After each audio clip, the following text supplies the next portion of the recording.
Bana, leo nataka nikufundishe hii mbinu ambayo wewe utaenda kufanikisha kuweza kujua nani ambaye anampigiaga mpenzi wako, nani ambaye anamtumiaga message mpenzi wako. Mpenzi wako anamtumia nani message, ana chat na kina nani. Siku zote umekuwa ukitamani sana kuweza kufanikisha hili jambo, lakini umekuwa hujui kwa namna gani ambavyo unaweza kufanya. Basi siku leo unaenda kufanikisha namna nzuri ya kuweza kusoma message na kusikiliza simu za mpenzi wako, amepigiwa na nani, anawapigiwa kina nani pasipo kushika simu yake. Napenda sana kuwasaidia hasa wale watu ambao wamekuwa wakisafiri kwenda kufanya kazi kwa mikoani na anaiacha familia yake. So mara nyingi nimekuwa nikipenda sana kuwasaidia kwa sababu hii inawafanya pia wawe karibu na familia zao, kuweza kuzichunga. Hata kama mwanamke wako anataka apotee, unaweza kumpa maneno fulani tu ya kimafumbo ya kumshawishi kwa kumwambia kwamba bwana, maisha yanatakiwa uvumilivu, kuna malazi, kuna magonjwa, usije ukachepuka mke wangu, vitu kama hivyo. So mwanamke wako akiwa anachat na mtu mwingine alafu wewe ukawa umegundua, ukampigia simu, ukampa maneno fulani hivi ya kumjenga, so unaweza kujikuta kwamba umemuokoa asiende kuchepuka huko na ukaokoa mahusiano yako. So inakuwa ni muhimu sana kuweza kumchunguza mwanamke wako. Sasa kwa namna gani ambavyo unaweza kumchunguza mpenzi wako, namna gani ambavyo unaweza kusoma message na kusikiliza simu zake pasipo kushika simu yake, utafanya vipi? Basi ambatana na mimi mwanzo mpaka mwisho. Hutakiwi kuwa na haraka, unatakiwa usikilize mwanzo mpaka mwisho ili uweze kuelewa ni kwa namna gani ambazo unafanikisha. Pengine siku zote umekuwa ukijaribu kufanya hili jambo lakini umekuwa ufanikishi kutokana na haraka ambazo umekuwa nazo. Sasa leo usiwe na haraka, nisikilize mwanzo mpaka mwisho. Lakini pia nimetoa nafasi kwa wale watu ambao pia labda wanaweza kaa kwa busy, wana haraka, unaweza ukanipigia simu kupitia namba ambayo unaiona hapo chini. Hiyo ni namba yangu, unaweza ukanipigia basi tukafanya jambo. Sasa ni kwa nini nataka nikufundishe hili jambo? Nisikilize kwa makini, hapa ndo kwenye mzizi wenyewe wa kutaka kujua hili jambo.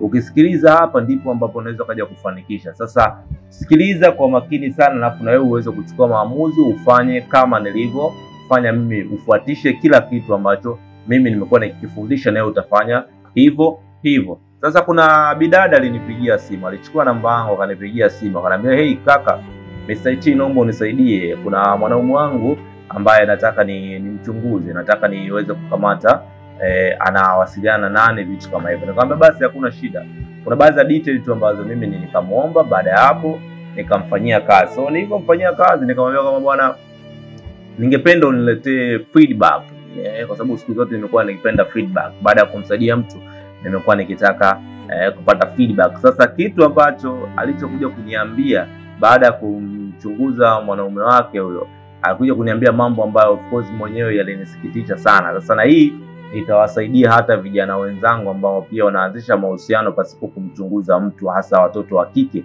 Anakwambia kwamba alikuja kugundua kwamba mwanaume wake ambaye yuko naye kwenye mahusiano ni mwathirika wa ugonjwa wa ukimwi. Aligundua vipi? Story inaanza hivi hapa.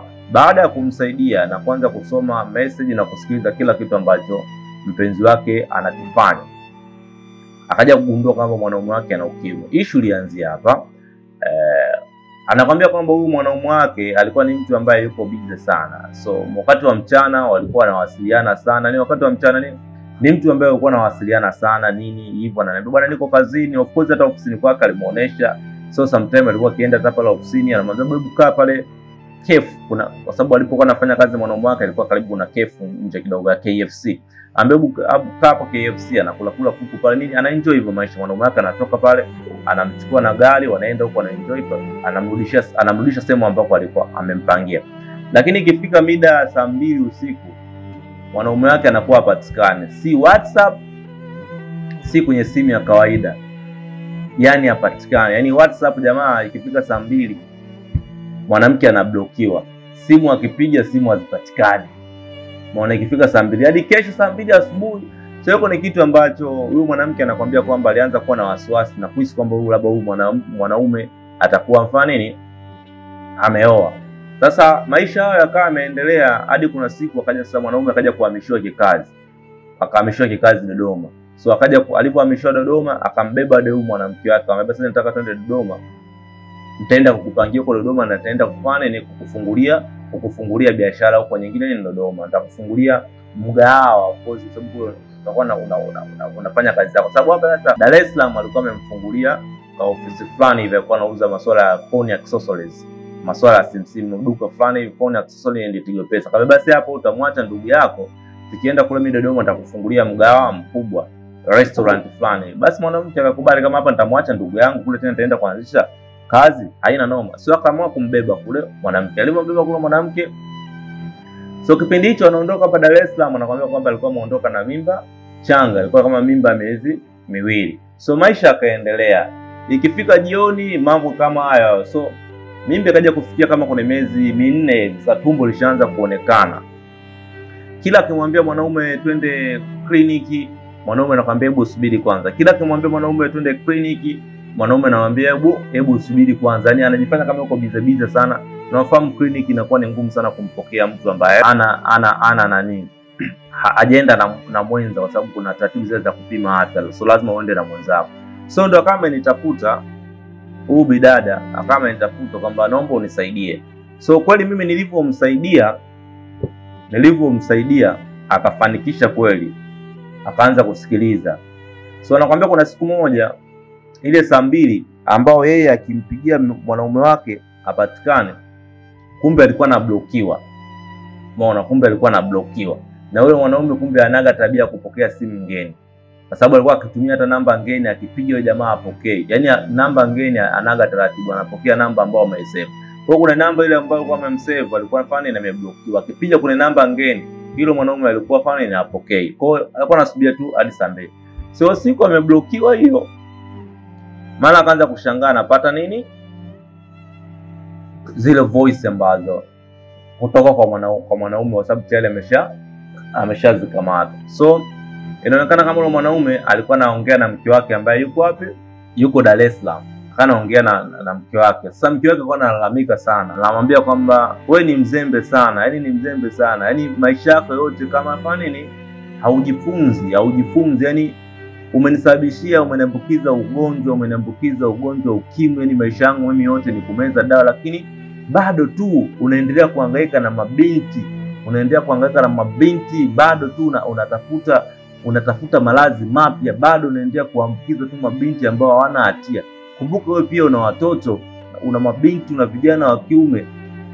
Hizi dhambi ambazo unazifanya zitakuja kuwarudia watoto wako. So mwanamke ndo akaja kushtuka sasa. Huyu binti akaja kushtuka baada ya kusikia sasa malalamiko kutoka kwa mke wa huyu jamaa, kwamba kumbe jamaa ameoa na jamaa ni mwasilika.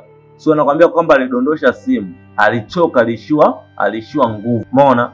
So siku ya pili ndo kama amenicheki mimi, ananipa mkasa huo hapa. Nikamwambia okay sawa. Hivi wewe mwanaume interview yenu ya miaka iko vipi? Akaniambia bwana, mimi na miaka 23. Lakini huyo mwanaume of course anaenda kama kuna miaka mingapi? Miaka 50 nayo huko, kuna 55, 56 huko.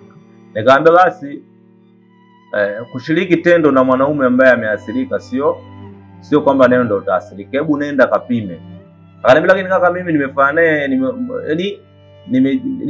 kuna mapenzi yaani ni muda mrefu kutoka na